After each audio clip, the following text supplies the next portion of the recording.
Dear student, semester 1 economics के paper 1 में जो जरूरी कॉन्सेप्ट होता है जैसे मांग विश्लेषण के मैंने बताया, उसके बाद एक कॉन्सेप्ट और है उपयोगिता विश्लेषण और इसके बाद एक और मिलेगा तटस्थता विश्लेषण।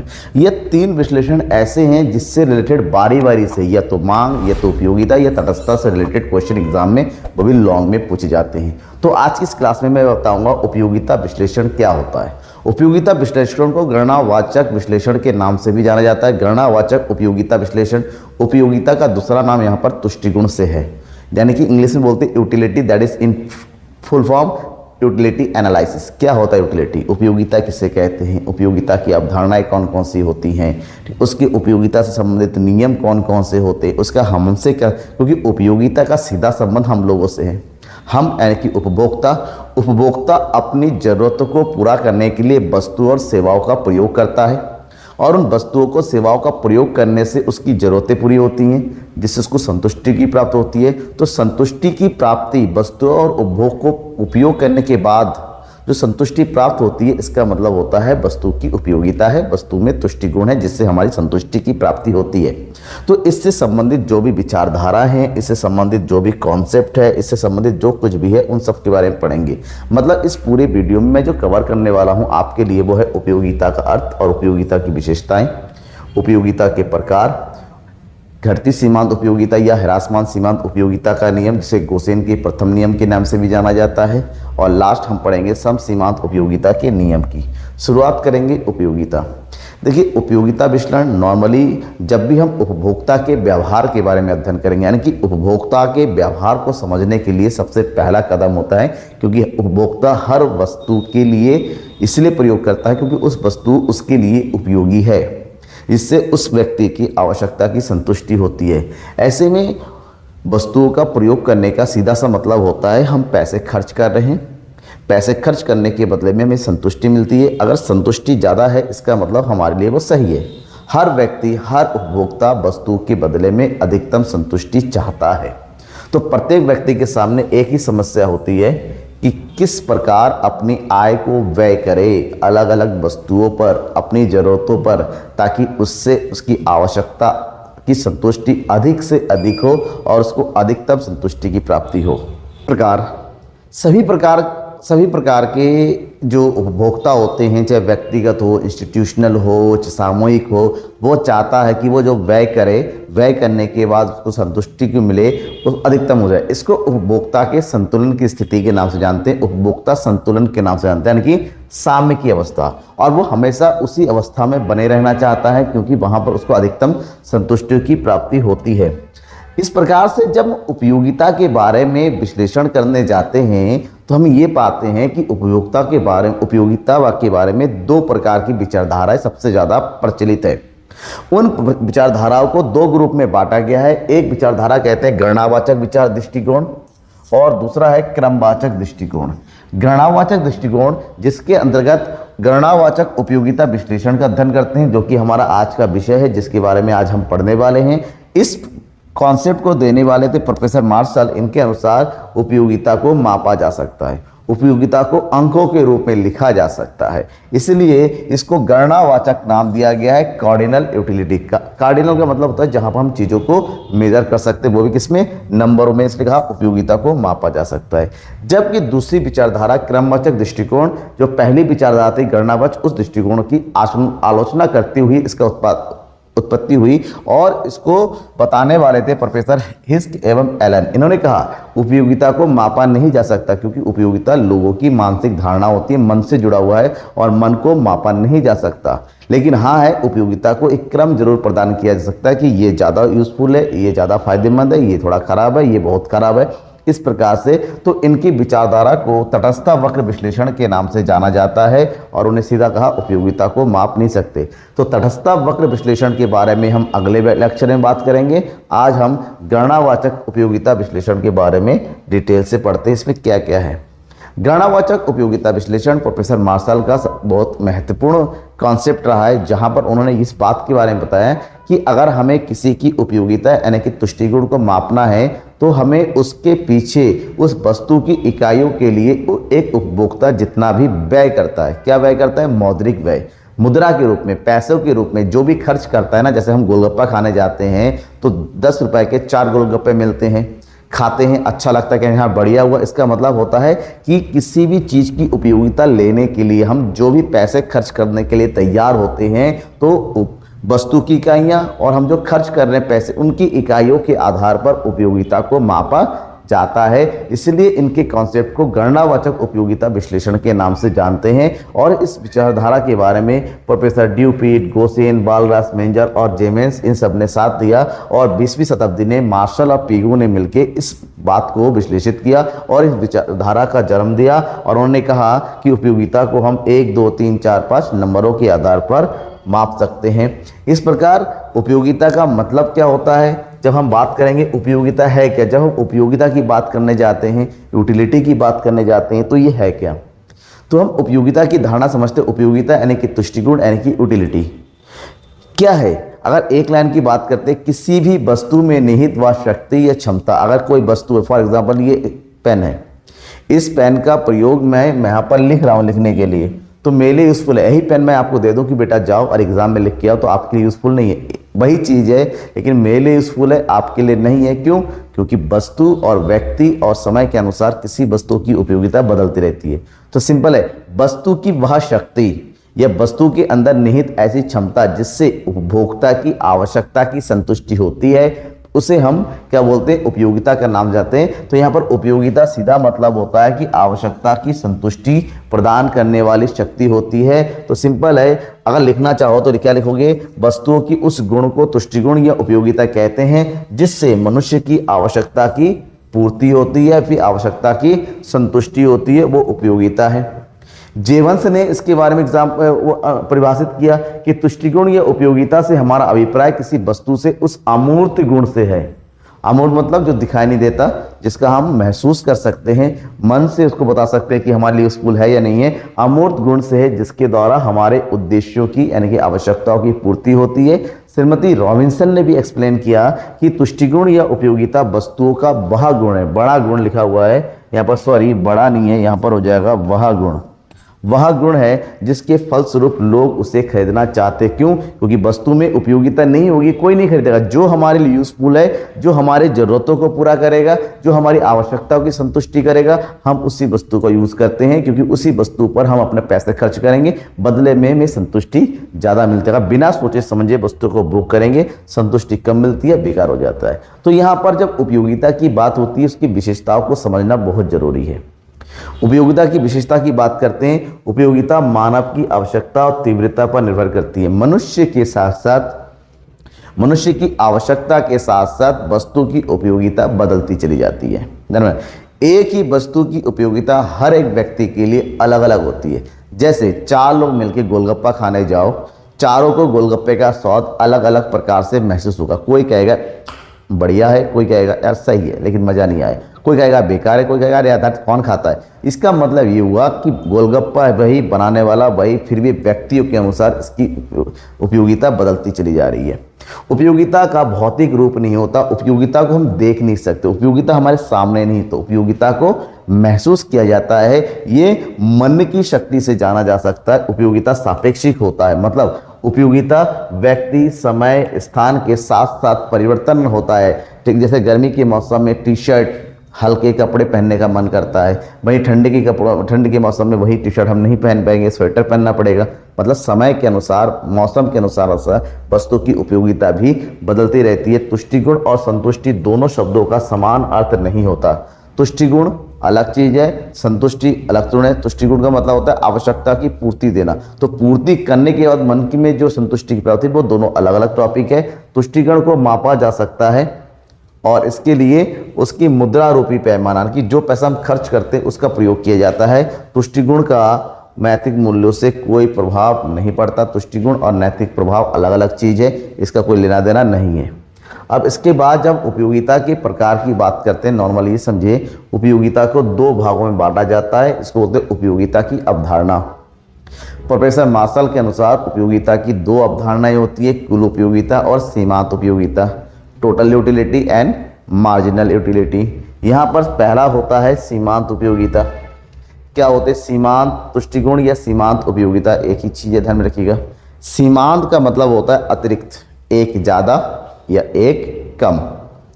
अगर किसी भी वस्तु की एक अधिक या एक कम इकाइयों का प्रयोग करते हैं, उससे जो भी उपयोगिता आपको प्राप्त होती है उस उपयोगिता को सीमांत उपयोगिता के नाम से जानते हैं। फॉर एग्जाम्पल, आपने पहला एक गोलगप्पा खाया 25, देखिए उपयोगिता को जो मापा जाता है ना यूटिल, प्रोफेसर मार्शल ने उसका नाम दिया यूटिल। क्या दिया? यूटिल। माप को जैसे किसी भी रुपए को आर से शो करते हैं, वजन को किलो से, उसी तरह से उपयोगिता को यूटिल के नाम से दिखाते हैं। तो यहाँ पर कहा कि पहला गोलगप्पा खाया तो 25 यूटिल मिला, और हमने एक और ले लिया गोलगप्पा और उससे हमें 20, मतलब हर एक अतिरिक्त इकाई के प्रयोग से जो उपयोगिता की प्राप्ति होती है, या फिर यूँ कहें कि किसी वस्तु की एक इकाई ज़्यादा उपभोग करने से कुल उपयोगिता में जो परिवर्तन होता है, कुल उपयोगिता में जो वृद्धि होती है, उससे ही हम सीमांत उपयोगिता के नाम से जानते हैं। उपभोग की अंतिम इकाई को सीमांत इकाई कहते हैं, मतलब उस सीमांत इकाई से प्राप्त उपयोगिता को सीमांत उपयोगिता के नाम से जानते हैं। यूँ कहे किसी वस्तु की एक अतिरिक्त इकाई के प्रयोग करने से उपयोगिता में जो वृद्धि होती है उसे सीमांत उपयोगिता के नाम से जानते हैं। प्रोफेसर बोल्डिंग ने सीमांत उपयोगिता के बारे में एक्सप्लेन किया कि वस्तु की किसी मात्रा का सीमांत उपयोगिता कुल उपयोगिता में वृद्धि है जो कि उपभोग में एक और इकाई के परिणाम स्वरूप प्राप्त। तो जब हम सीमांत उपयोगिता की बात करते हैं, इसका फार्मूला होता है mu इक्वल टू TUN-1। यहाँ पर इसका मतलब होता है सीमांत उपयोगिता, ठीक है, जबकि TU का मतलब होता है कुल उपयोगिता, मतलब वस्तु की सभी इकाइयों का प्रयोग करेंगे। अब इसके बारे में थोड़ा सा हम डिटेल समझेंगे, फिर मैं एक को एग्जाम्पल देके भी समझूंगा, लेकिन उससे पहले कुल उपयोगिता समझ लेते हैं। कुल उपयोगिता का मतलब होता है, उससे पहले सीमांत उपयोगिता के कुछ रूप होते हैं, प्रकार होते हैं। सीमांत उपयोगिता जब तक हम प्रयोग करें हमें पॉजिटिव वे में उपयोगिता मिलती है तो धनात्मक सीमांत उपयोग कहते हैं। एक समय ऐसा होता है कि उपयोगिता हमारी 0 हो जाती है, वो हमारा शून्य सीमांत उपयोगिता होती है। कभी कभी ऐसा होता है उपयोगिता माइनस में चली जाती है, उस समय उसको ऋणात्मक सीमांत उपयोगिता कहते हैं। और ये किस प्रकार से होता है एग्जाम्पल के साथ समझिएगा तो ज़्यादा समझ में आएगा, ठीक है। अब यहाँ देखिए कुल उपयोगिता किसे कहते हैं। कुल उपयोगिता हमारे पास उपभोग के लिए जितनी भी इकाइयाँ हैं, उपभोग की वस्तु की सभी इकाइयों का उपभोग करने के बाद, यानी कि जो भी इकाइयाँ हमारे सामने अवेलेबल है उन सभी का हमने प्रयोग किया, और उसको प्रयोग करने के बदले में जो भी हमें संतुष्टि मिलती है, उपयोगिता मिलती है, उन सब का योग करते हैं, जोड़ते हैं, तब जाके हमें कुल उपयोगिता की प्राप्ति होती है। यहाँ पर कुल उपयोगिता का मतलब होता है सीमांत उपयोगिता का योग। तो यहाँ पर फॉर्मूला बता सकते हैं कि TU यानी कि कुल उपयोगिता बराबर समेशन यानी कि कुल योग किसका, MU यानी कि सीमांत उपयोगिता। ये फार्मूला निकल कर आता है जिसका प्रयोग एग्जाम्पल देखिए, पहले इकाई में सीमांत उपयोगिता 16 है तो इसके ऊपर कुछ नहीं है, 16 ये बन गया। दूसरी इकाई में 2 हो गई है पर, तो पहली या दूसरी को ऐड कर देंगे, ये हो गया 28। उसके बाद तीसरी में तीनों को ऐड कर देंगे 28 और 8 हो गया तो कितना 36। उसके बाद इन चारों को ऐड कर देंगे 36 एंड 4 कितना हो गया 40। उसके बाद इन पांचों को ऐड करेंगे 36 एंड 0 कितना 40 एंड 0 40 हो गया।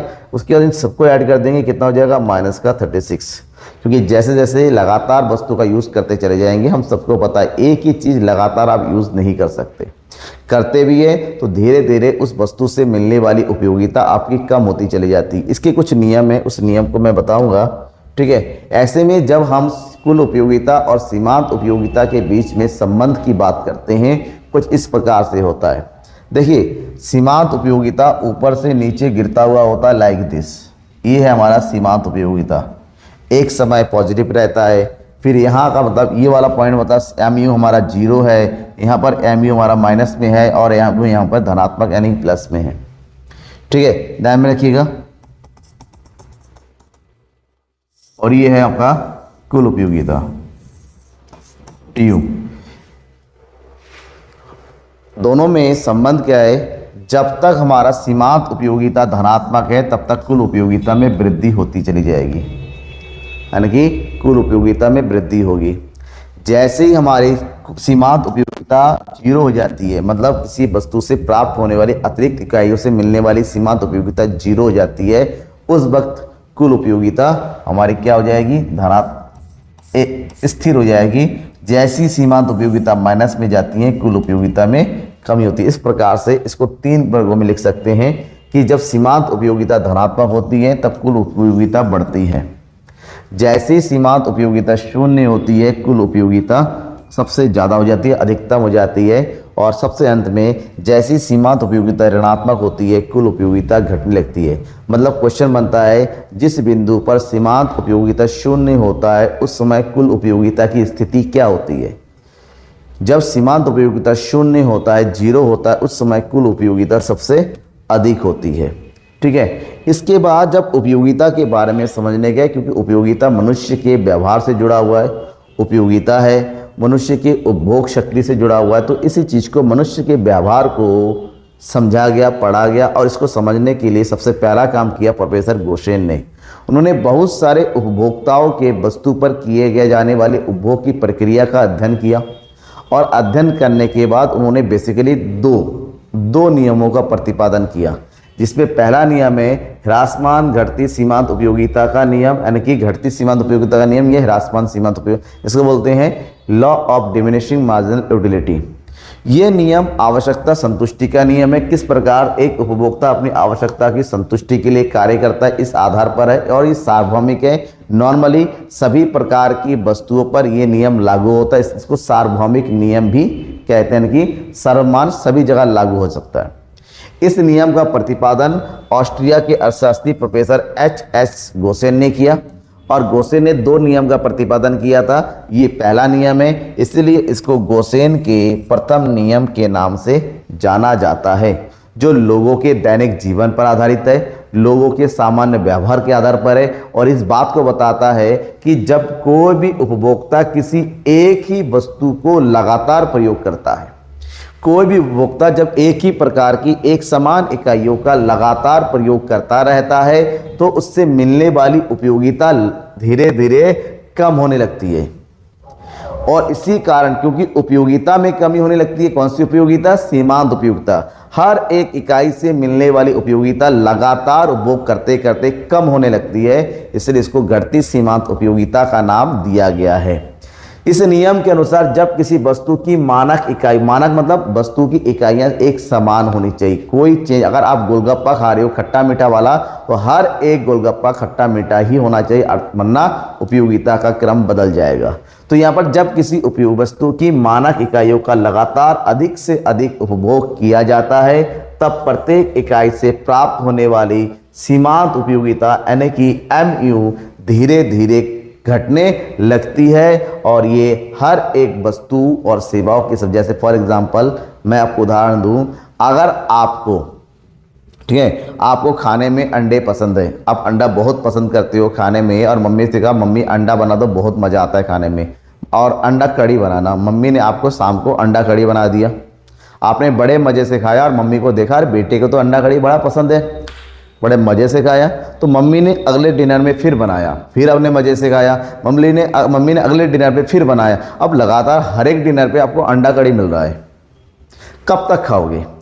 पहले कुछ दिन तक आपको अच्छा लगेगा, अरे मज़ा आया, मेरे मज़ेदार, मेरे फेवरेट चीज़ बन रही है। लेकिन एक समय जब डेली रात के डिनर पे आप जाएंगे और अंडा कड़ी ही आपको मिलेगा, जो आपकी फेवरेट चीज़ है, वही धीरे धीरे उससे मिलने वाली उपयोगिता, आप एक दिन कहोगे यार मम्मी बहुत हो गया, डेली अंडा कड़ी कौन खाएगा, भाई कुछ नया दो, दाल दे दो, साग दे दो, कुछ भी दे दो, अंडा कड़ी मत दो। इसका मतलब वस्तु का उपयोग जब करते रहेंगे और एक ही वस्तु होगी, एक प्रकार भी, उसमें कोई चेंजेस नहीं है। मान लीजिए आप अंडा कड़ी खा रहे हैं, एक दिन अंडा कड़ी खा रहे हैं, एक दिन अंडा भुर्जी खा रहे हैं, एक दिन आमलेट खा रहे हैं, अंडे की तरी खा रहे हैं, अलग अलग प्रकार से खा रहे हैं, तो कोई दिक्कत नहीं है। डेली अंडा कड़ी खा रहे हैं तब जाके आपको थोड़ी प्रॉब्लम होती है और धीरे धीरे उपयोगिता कम होती है। इसीलिए इसको आधारभूत और सार्वभौमिक नियम के नाम से जानते हैं, क्योंकि हर जगह ये नियम लागू होता है। सीमांत उपयोगिता के नियम के अनुसार जैसे से एक व्यक्ति के पास किसी वस्तु का स्टॉक बढ़ता चला जाता है, कोई वस्तु उसका स्टॉक बढ़ता चला जाता है, एक सीमा के पश्चात उस वस्तु की अतिरिक्त इकाइयों से जो मिलने वाली सीमांत उपयोगिता कम होने लगती है। और इसी चीज को प्रोफेसर मार्शल साहब ने भी अपने शब्दों में एक्सप्लेन किया और उन्होंने कहा, देखिए अन्य बातें समान रहने पर, यानी कि वस्तु को प्रभावित करने वाले दूसरे कारकों में कोई परिवर्तन, केवल हम किसकी बात करते हैं, एक समान वस्तु की बात करते हैं। किसी व्यक्ति व्यक्ति के पास किसी वस्तु की मात्रा में वृद्धि होती है तो अतिरिक्त लाभ होता है। जैसे जैसे उस वस्तु की मात्रा बढ़ती चली जाती है, अतिरिक्त लाभ प्राप्त होने की मात्रा भी घटती चली जाती है, यानी कि सीमांत उपयोगिता कम होने लगती है।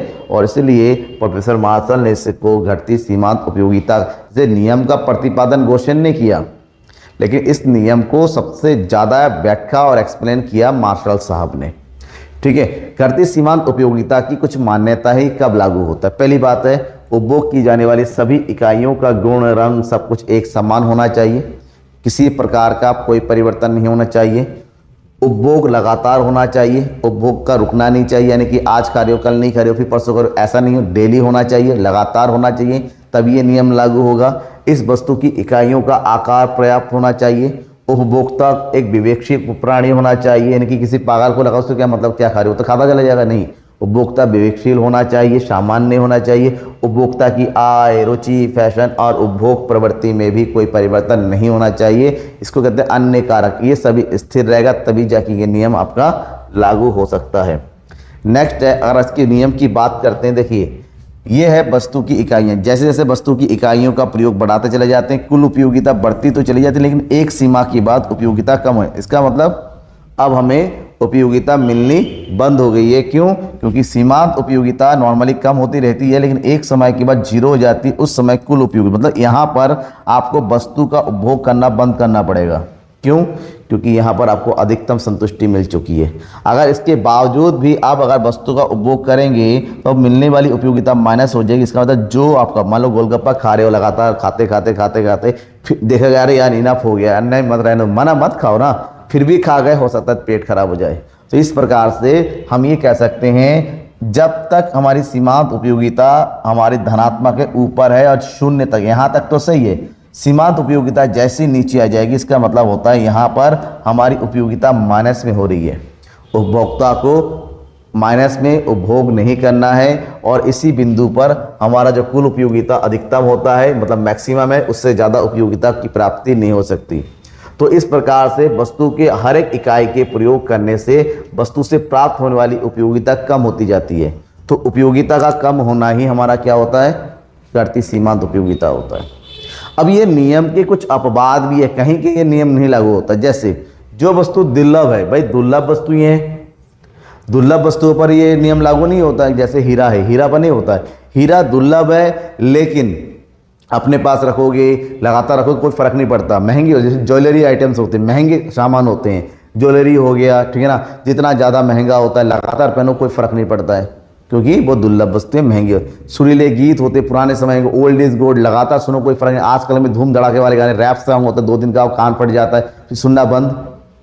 लेकिन पुराने समय के किशोर कुमार, ठीक है ना, फिर मोहम्मद रफ़ी, मुकेश, इन सब के गाने आज भी गुनगुनाए जाते हैं, लगातार बजते रहते हैं। जैसे आपने देखा डीजे कोई भी हो, सा समुंदर पार मैं तेरे पीछे पीछे आ गया, ये वाला जो गाना है लगातार चलता है, बहुत पुराना गाना है, लेकिन आज नए नए डीजे सॉन्ग आते हैं, वो 2 दिन बजता है फिर गायब हो जाता है। मतलब क्या हुआ कि यहाँ पर जो पुरानी वस्तुएं, पुराने गीत होते हैं, सुंदर कविता, उन पर लागू नहीं होता है। शराबी व्यक्ति पर, क्योंकि वो तो बस शराब के नशे में धुत रहता है, हम शराबी, हम क्या जाने दुनिया का क्या रीत है, वो तो ऐसे ही पड़ा रहेगा।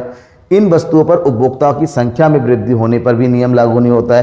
फैशन, दिखावटी वस्तु पर लागू नहीं होता, जैसे आईफोन लगातार दिखावटी वस्तु है, फैशन की चीज़ों पर लागू नहीं होता है। धन संचय की जो प्रवृत्ति रखता है, जो कंजूस लोग होता है, उन पर भी यह नियम लागू नहीं होता है।